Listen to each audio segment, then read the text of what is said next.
In January 2008, almost 1 year to date from filming Google Darfur, a meeting was held with an official at the United Nations, whose role is to help coordinate humanitarian relief to refugees from Darfur and internally displaced people in Chad and the Central African Republic.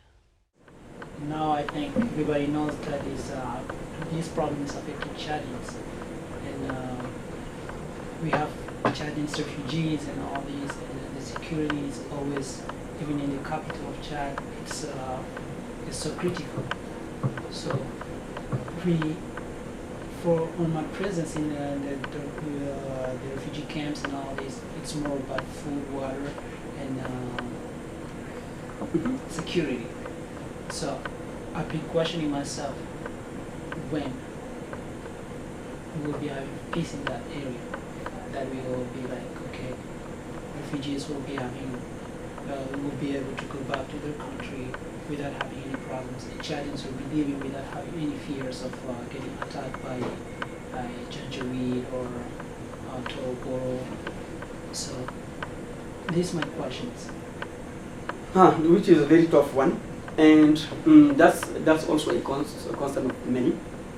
But to reach that level, many stakeholders would be involved. As things are going right now, because I need to tell you what I think is the facts. As things are going, I'm not seeing much political involvement within Chad because of the position of President Déby and linked to France. For this time being, maybe I should have invited people from DPA, the Department of Political Affairs, who are dealing with political issues in Chad. President Déby who's enjoying support from France, is still thinking that he has an upper hand, so he can have a military victory over the rebels. Okay, but the problem in Chad is not just internal. Instability in Sudan and also in the Central African Republic are affecting Chad as well. So it has to be a regional solution. Try to find solution to things going on in Sudan, in the Central African Republic, but also resolving political issues within Chad itself. As long as political issues are not addressed in Chad and in neighboring countries, I will be very surprised to see a kind of stability, a place where you will not see refugees and IDPs, and that's not happening for the time being. I think one of the issues that we saw that I'd like to just, since you haven't been there, that I'd like to bring to your attention is one of them is the registration process that the refugees have to go through in order to get into the camps. In Camp Gaga in particular, when we showed up, refugees were having to wait 2 to 3 weeks before they could get registered to get into the camps. While they're not registered, they're not getting any support from the WFP. So some of them happened to bring food with them when they escaped Darfur. Some of them did not. But if they're not registered, they're not getting support from the WFP. So some of them are actually starving for 2 to 3 weeks, and there's babies. The hardships because of this is causing some of the children to sneak back into Darfur to go and get food and bring it back while they're waiting to be registered. This is very dangerous because if they get caught by the Janjaweed, they're going to be killed. And they can get caught anywhere along the way, even by resentful Chadians. Some of the Chadians are very resentful about the 250,000 population within their region, using up their water resources and their wood, whether it's for firewood or building houses. So there's that instability just going outside of the camp area. There definitely needs to be more peacekeepers on the ground. I don't think anybody would disagree with that.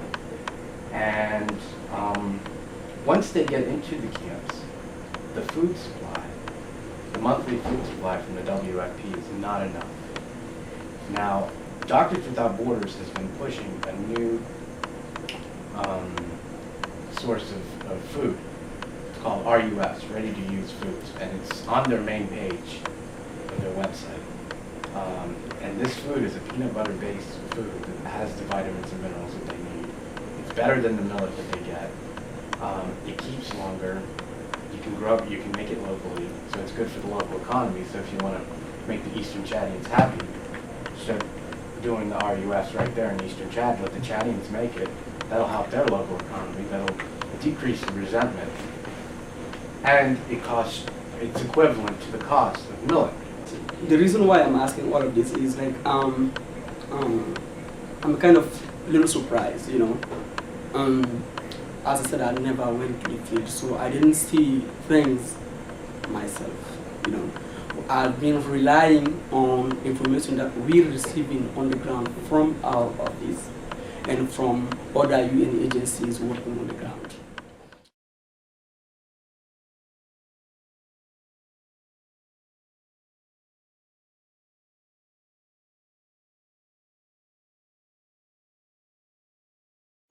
There's a lot of reports of rape and just general assaults coming out of even the refugee camps. Yeah, I mean the horrendous thing is that many of these women, they were raped in Darfur. Then they come to Eastern Chad, and the refugee camps are to a certain degree, you know, safe havens. But it is true that there are assaults happening, especially when they're searching for firewood. My understanding was like that the situation for refugees is a kind of stable. I mean, okay, that's my understanding, and that's what I put into written based on, you know, what we're receiving. I think that somebody must be setting the bar pretty low if they're telling you that the situation for the refugees has been pretty stable. The United Nations deemed last year that the refugees' needs were being met just the way that you said, and actually lowered the amount of calories that each refugee was supposed to. The security is, I mean, the people are being raped. WFP just came out with the result of its food self-reliance survey for refugees and IDPs. And the result shows that almost up to 95% of refugees and IDPs will still rely on food assistance within 2008. 2 weeks after this meeting, and just days after Ahmed returned to Chad, government and rebel forces battled for N'Djamena, Chad's capital. Hundreds of rebels intent on overthrowing the government of Idriss Déby entered the capital on Saturday.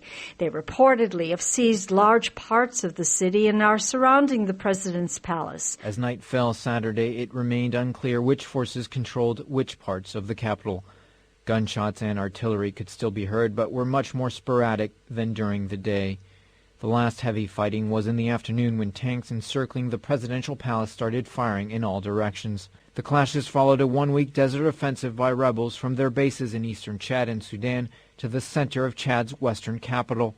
President Déby, who has been in power since his own coup in 1990, has faced many rebellions and attempted coups, but never to this point. Foreign military observers said it appeared Chadian government forces had regained parts of the capital as the day progressed.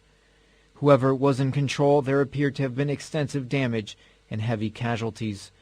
A United Nations security official said he briefly walked through the streets of N'Djamena and saw many bullet holes in buildings and burned bodies lying in the streets. He says N'Djamena is broken.